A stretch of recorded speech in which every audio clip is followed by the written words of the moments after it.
Right now, defense attorneys and prosecutors are arguing about the stop at the McDonald's in Pennsylvania. They've got Mangione at the McDonald's, and the police come up and they question him, they detain him, and they secure evidence. A flash drive that's around his neck, evidence in his backpack, all sorts of stuff, including statements that could be used against him at the trial. So when this happens, what defense attorneys do is they file what are called motions to suppress. You see, we all have certain rights. Those rights are given to me and to you and to everybody under the United States Constitution. We, as citizens, are free from any illegal search or seizure. That also means that we're free from being detained illegally. The defense attorneys for Mangione file a motion to suppress and say, hey, all of this evidence that you guys got at the McDonald's, you gotta keep it out, you gotta throw it out. They're arguing you didn't have the right to detain him,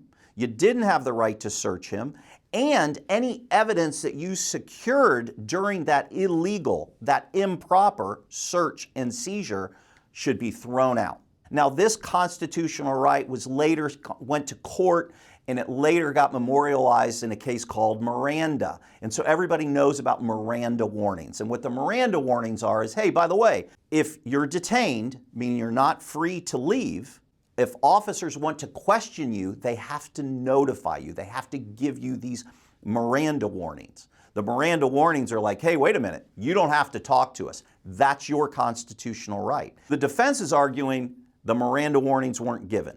And that means, if they're successful, that any of the statements that might have been made by Mangione get thrown out and they can't be used against him. The argument here again is the police just can't walk up to you and say, hey, come here, you've got to stay right here, you can't leave. The police have to have specific facts that you are involved in criminal activity, and they have to articulate those facts. But if they're going to detain you, they still have to read you your rights. So this is huge.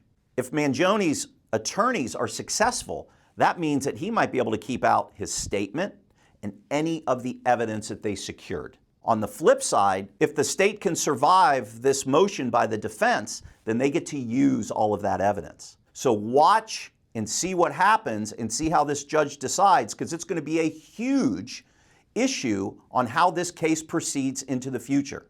So if you're interested in the Mangione case or other cases, keep watching. We're going to keep providing you this insight. We'll keep you posted as this case unfolds.